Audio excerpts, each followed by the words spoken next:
Amigos. Muy buenos días, ¿cómo están todos? Muy buenos días. Bueno, tenemos una mañanita bien interesante con una serie de temas. Primero los de la actualidad, en fin, luego en realidad continúa la discusión y ojalá se llegue a un acuerdo nacional en este tema del BRAE, porque evidentemente el país sigue sorprendido conforme siguen llegando las noticias y las cosas, las disposiciones que se han tomado. Algunas de ellas ya parece en realidad que estamos dando las vueltas a la noria desde hace tiempo, ¿no es cierto? Se impedirá que el querosene llegue al BRAE. ¿Cuántos meses hemos escuchado esto? ¿Cuántos años hemos escuchado?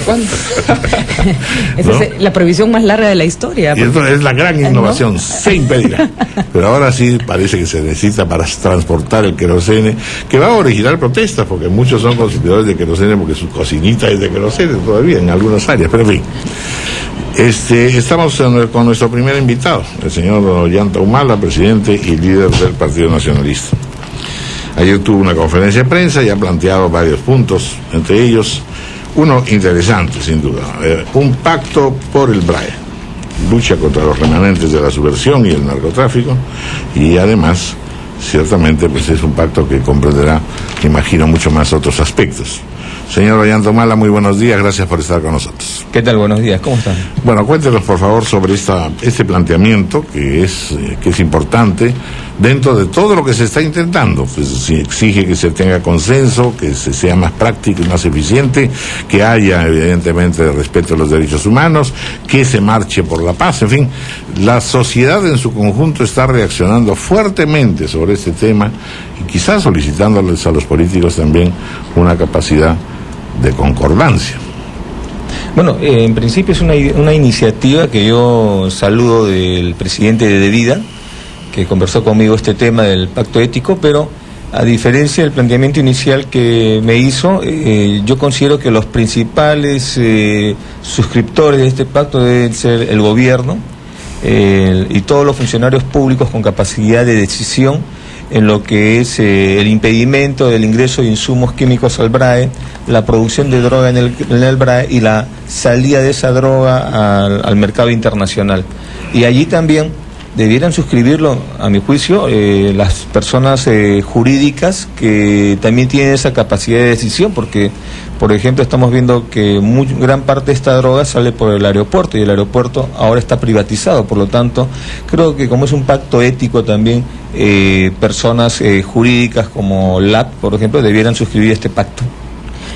Señor Humala, pero hay un tema importante en lo que plantea Devida y en el que en este caso el Partido Nacionalista tiene una situación complicada, y es que cómo blindar a los partidos políticos de presuntas infiltraciones del narcotráfico vía apoyos a campañas, apoyos de candidaturas, presencia muy cercana de gente ligada al narcotráfico a representantes de los partidos políticos. Y bueno, la señora Nancy Obregón albergaba en el despacho del Congreso a una persona que ha sido encontrada con 140 kilos de cocaína. Y no solo eso, el APRA tenía al congresista del Pomar que se escapó, está fugado todavía, de un narcotraficante convicto y confeso. Lo cual abona más en la teoría de que hay pues gente ligada al narcotráfico muy cercana a partidos políticos y qué están haciendo al respecto. Tiene usted razón, y no solo eso, hay que ver el caso del financista Carlos Lambert, que financió la primera campaña política de Alan García.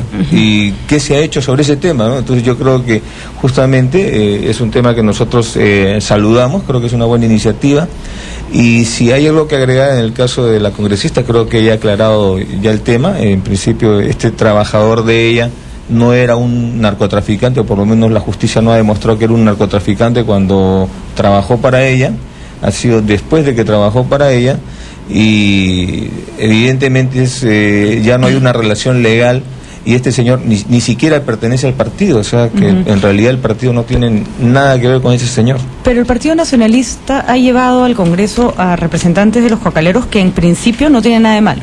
Sin embargo, esta no es la primera persona ligada al narcotráfico del entorno de la señora Nancy Obregón.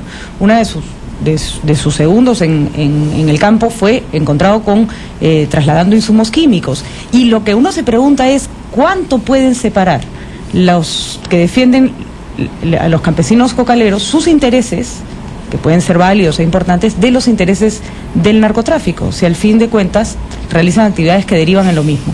Bueno, aquí hay dos temas, ¿no? Primero es el tema de la discriminación tanto biológica o cultural para hacer política. Yo creo que no puede haber discriminación, y por eso nos sentimos que hemos actuado bien cuando hemos llevado al Congreso voces que normalmente en el Perú no llegaban sus voces hasta Lima, como es, por ejemplo, los representantes de pueblos originarios, representantes cocaleros, y creo que eso está bien.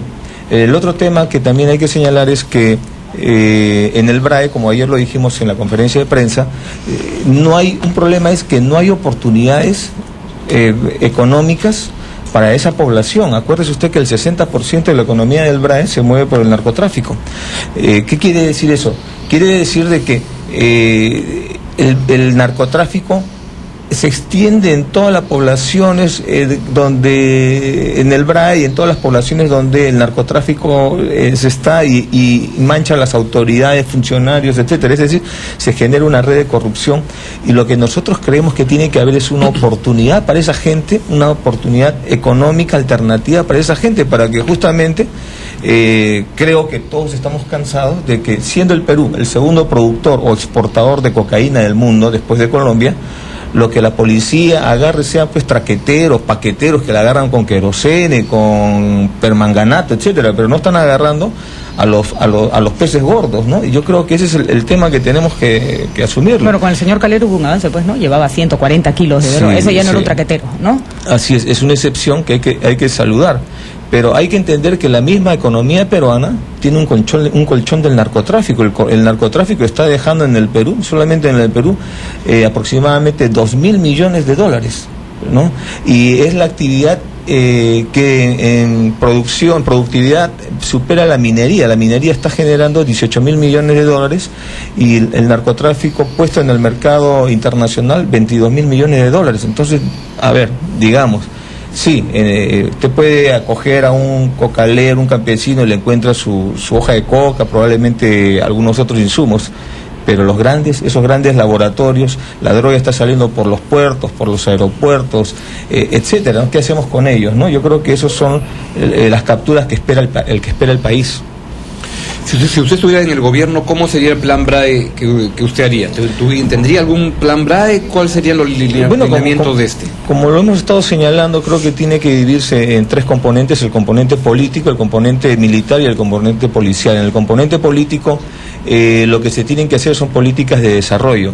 Hay que entender que en el BRAE solamente el BRAE produce el 70% de la producción de cocaína del Perú. Entonces, cuando usted manda un policía, por ejemplo, o un maestro al BRAE, esos señores están abandonados por el Estado. El policía está con 800 soles mensuales, el maestro está por igual, más o menos. Entonces, nosotros hablamos de un plan de desarrollo en política de salud, de educación, y que el plan BRAE no puede ser 80 millones de soles. Eso no si el gobierno, y muchas personas han dicho que este es un tema de seguridad nacional, no se puede dedicar 80 millones de soles a un problema de seguridad nacional. Nosotros planteamos que debe haber, en el aspecto político, un pacto entre el Estado y la población cocalera. Hay que hacer un empadronamiento, una medición del hectareaje de hojas de coca, y proponerle un pacto en el cual el Estado le compre la hoja de coca el primer año, el segundo año, y el agricultor cocalero, a partir del segundo año, ya está sometido a un proceso de reconversión de cultivos por cultivos alternativos. ¿Tiene una idea del costo de este sí, programa? Lo hemos calculado, no supera los 200 millones de dólares.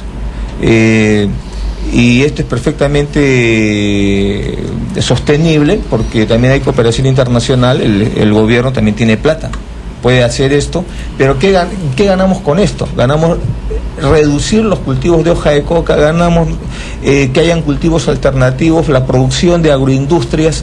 Por eso también nosotros propondríamos una exoneración tributaria a todas las asociaciones, personas jurídicas que en el BRAE, en estas zonas del BRAE, del Alto Guayaga, están apostando por cultivos alternativos.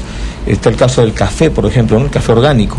También en el componente político tiene que haber un objetivo, que es una finalidad, que es separar a la población cocalera de las redes del narcotráfico, partiendo del principio de que el campesino cocalero no es el primer eslabón de la cadena de narcotráfico, sino más bien la primera víctima.